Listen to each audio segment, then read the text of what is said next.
I digress. Welcome to the Pixelists podcast. We're going to be talking some Critical Role today, like my friend Will mentioned.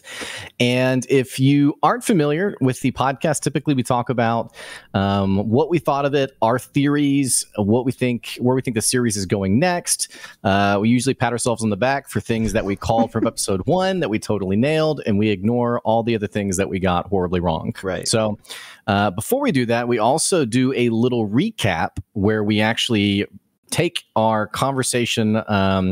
Before we do the conversation, we take a basically description of what happened in the show. I don't know why I'm explaining what a recap is. It's pretty self-explanatory, but it's 6 hours. So we're going to try to boil that down into as short and brief a segment as possible. And this gets clipped out into its own section. So if you're watching just the recap, click the link below. We do have the whole discussion.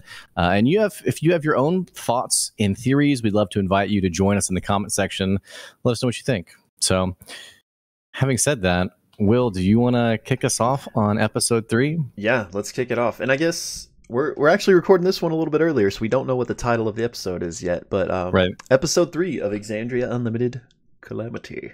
So this episode picks up where we left off with Lucretia Hollow basically stopping the Ring of Brass as they are making their way to the helm of Avalier. And there's basically this confrontation right outside of the helm.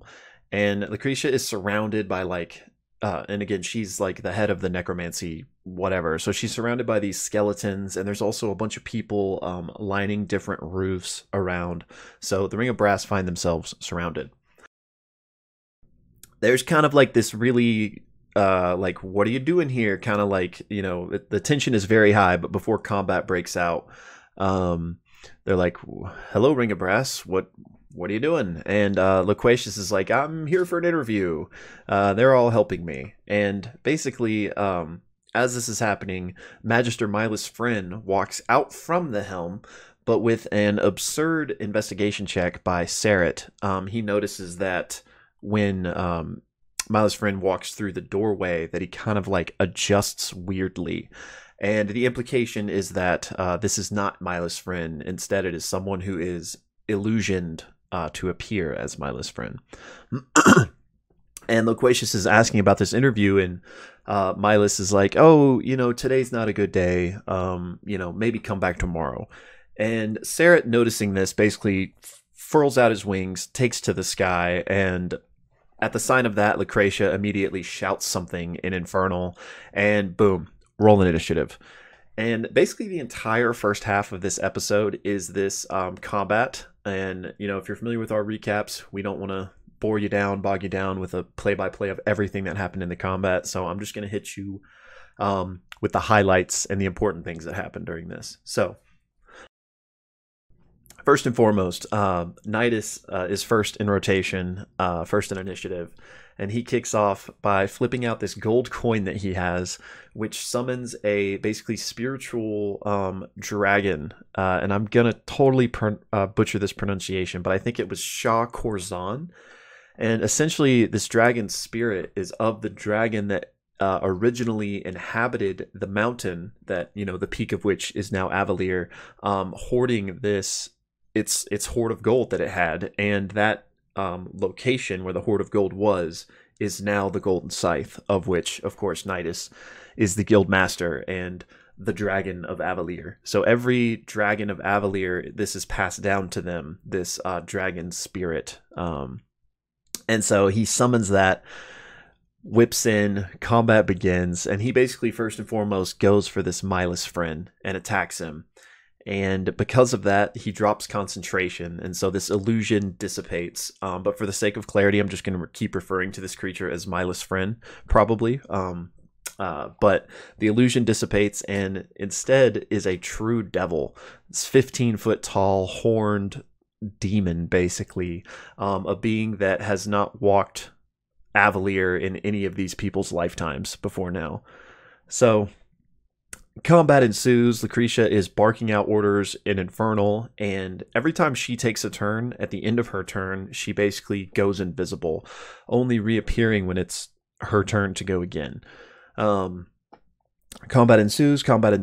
Xerxes, our pal daddy himself, is unleashing some mega damage with his divine smites and nat 20s on these demons and fiendish creatures that we have in this battle, and just basically pumping out some absurd damage. And during this, Lucretia yells, again in Infernal, that no one in the party can understand except for Xerxes, who doesn't even really realize that he's understanding, or later in this combat, speaking Infernal.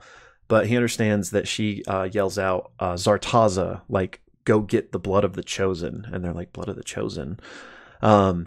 And then this new figure appears on the battlefield. It's this beautiful woman with a porcelain face, and again, going to butcher pronunciation here, but I believe the race of what she is called a Erinyes, or something to that effect. Basically kind of this demon-esque, beautiful woman. Armored, weapons, flies straight for Xerxes. Tries to take some attacks on him, but they're all deflected, thanks to that protection of good and evil spell that Asmodeus put on Xerxes. And at seeing this, she just like pauses and is like, it's beautiful. And combat continues. There are some mages lining the rooftops. 2 of them drop their invisibility that they had and rush towards Seret.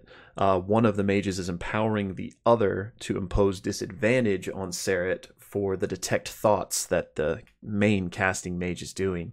So he runs up, slams his head against Seret's head, and says, "The tools of Vespin Chloris," and cast detects thoughts, invades his mind, successfully does so, and as soon as that finishes, he basically turns and runs away, jumping off the nearby tower. More enemies are arriving in this conflict, called the Canalfi, who had basically been hidden around the area waiting for things to pop off. Another big moment is Laren reverses gravity on like a big cylinder of the combat, and everyone gets lifted 100 feet into the air, including Lucretia and also Nidus, who is still on his dragon, but they're being grappled by this massive hand. So all of them go flying up. Nidus, however, is able to free himself and his dragon, and then successfully grapple Lucretia Hollow with his dragon, and then just basically starts speeding towards his friends. But this true devil, Mila's friend, jumps up, basically smashes him, is able to kill the dragon, which causes Lucretia to be freed, and everyone to plummet, but the devil grabs Lucretia. And Patia casts Slow Fall on Nidus so that he doesn't, fall to his death. It's around this time that both Xerxes and Laren get a call on their little bracelets. Xerxes is being told that, hey, the city's under attack. The Eldritch batteries are being sabotaged.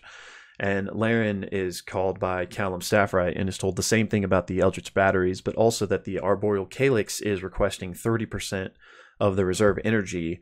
But this like stopgap is preventing that from being fulfilled. So Laren says, hey, kill the stopgap. So he does. And when that happens, the devil and Zartaza, the Erinyes, just immediately begin to cough up blood. So they're like, hopefully that was a good thing.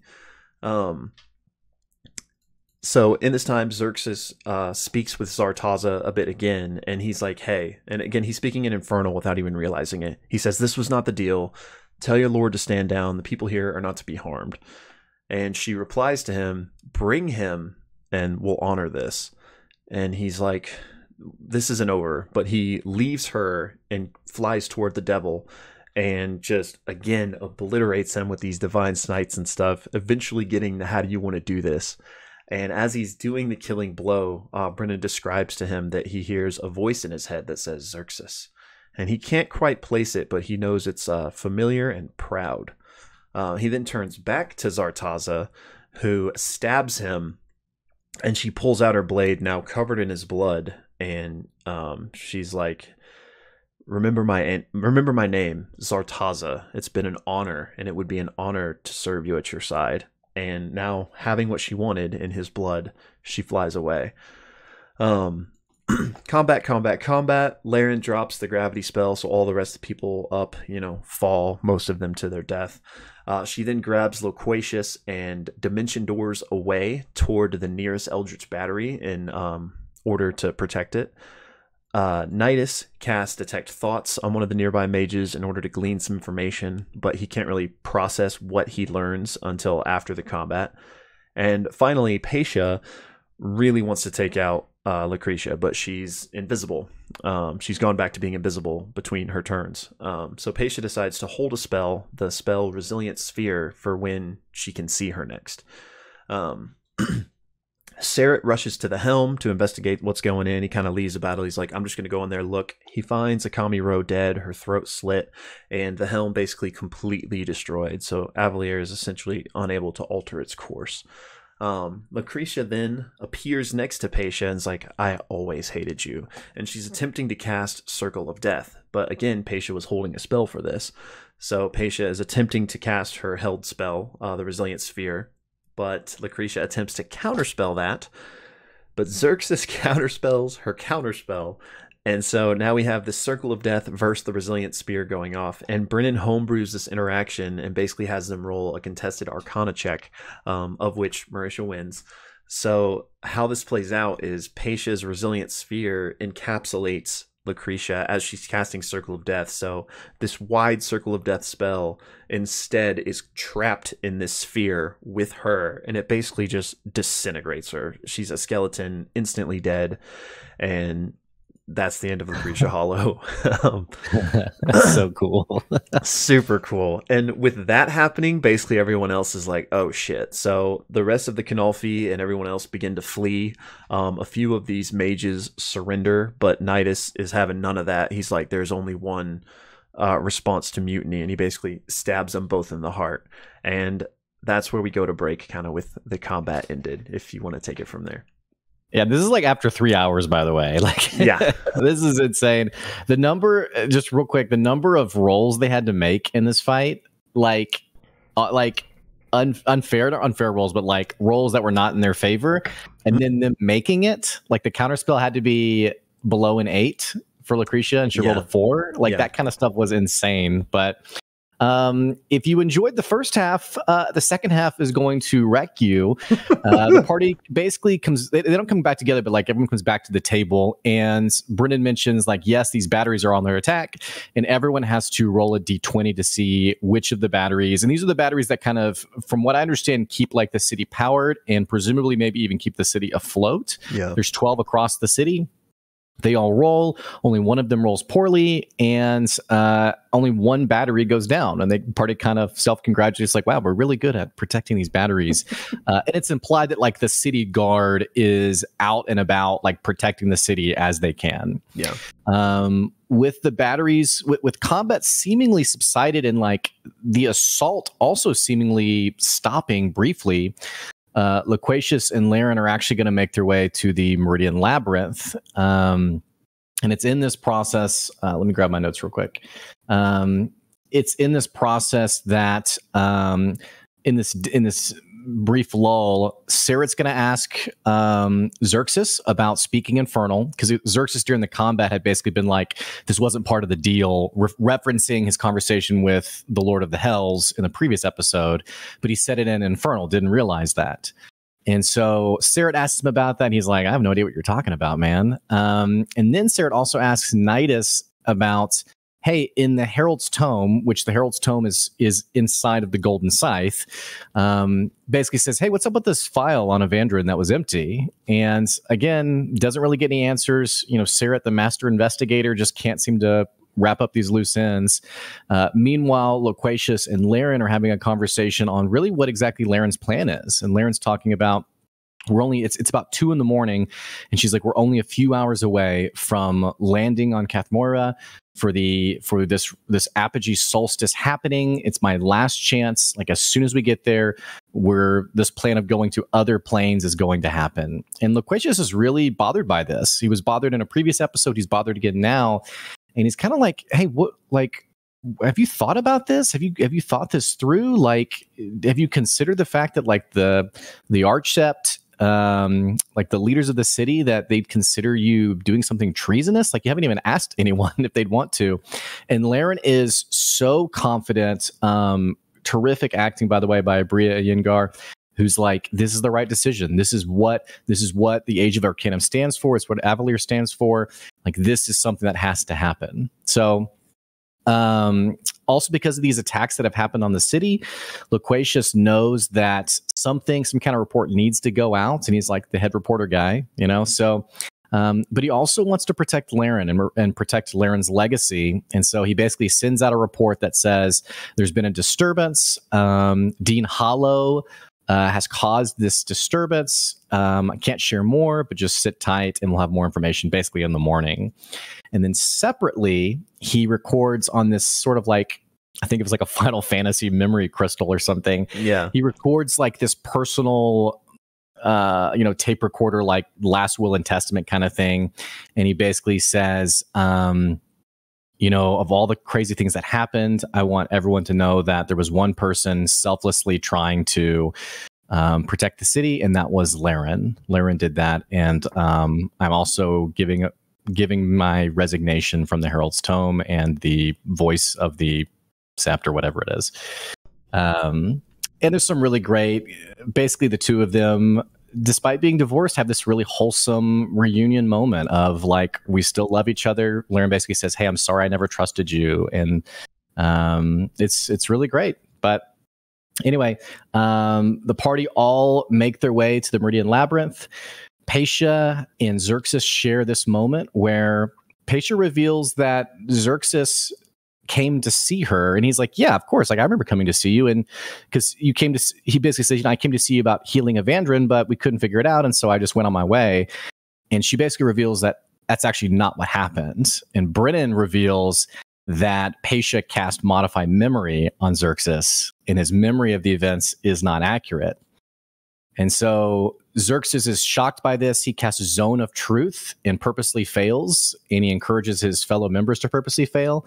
Nidus and Laren do not. However, I don't remember if Loquacious did. I know Seret purposely failed. Wait, I think Nidus purposely failed. It was okay. It was Quay and Laren that Thank you. Not, yeah, I think. Yeah, and Nidus actually gets pretty pissed off at Xerxes. Is like, we don't have time for this. Like, I get what you're doing, but like, we don't have time for this. And Paisha basically says, hey, do you want to know what happened?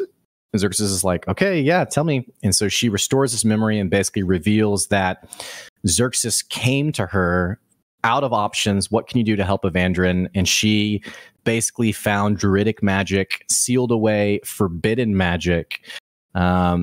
I took it as some kind of like lore spin on like basically the resurrection spell, and that they cast it and it failed. And Xerxes was so much in despair at the resurrection spell failing that he requested that she change his memory for him to forget that it ever even happened, which she obliged.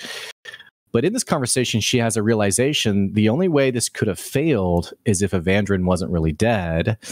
And it's at this point that Laren admits that Evandrin volunteered to be the first one to use the astral ley light to go to the celestial plane. He left, but when he came back, he wasn't the same. And we know from a previous episode that this basically doomed him. Paisha also says basically that it seemed like they had sundered him from his soul and his body, and that there was some kind of separation that happened. In this whole conversation, Seret is also trying to figure out, like, hey, what's going on with the city? What are the fail-safes? Like, could the city stop descending? Like, what's happening? And Laren basically says, I know the answer to that question, but I'm not going to tell you because it's too important for us to stop now. Like, we have to land the city. We have to make sure that this apogee solstice is properly utilized, or else my chance is gone forever. Seret is so pissed off at her selfishness that he like looks over the party and he's basically like, you guys suck. And he's like, I'm out. I'm going to go take care of mine. I don't know if we're going to survive the city, but I'm going to go look after my family. Flies off. He leaves. Really quickly, I'll just address what happens with him. He flies away, calls his son, basically says, hey, find your sister, come home ASAP. He goes to his office, and the artifacts from his desk are gone, presumably stolen by the cultists. He goes and knocks on his partner's door, Orwin, I think. Orwin, thank you. I'm thinking of our campaign. Yeah. Orwin is dead behind the desk and has been killed. And he holds a note, basically, and also 2 runes of recall addressed for Seret. And it's basically like, hey, I hope you make it out of here. So he takes those 2 runes of recall. Brennan describes them as 2 tickets out of the city. And he flies to go home to get his family. Back at the Meridian Labyrinth, the remaining party is like, we need to go look at this tree. Like, this is like the central focus. So they go in, they look at the tree.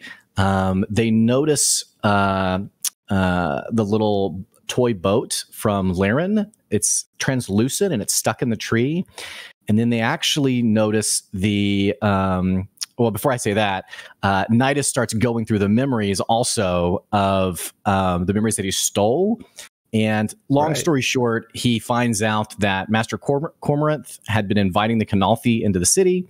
He also finds out that he sees a memory of Dean Hollow talking with a cultist, basically saying like the city must not land, similar to Vespin Chloris's comment earlier.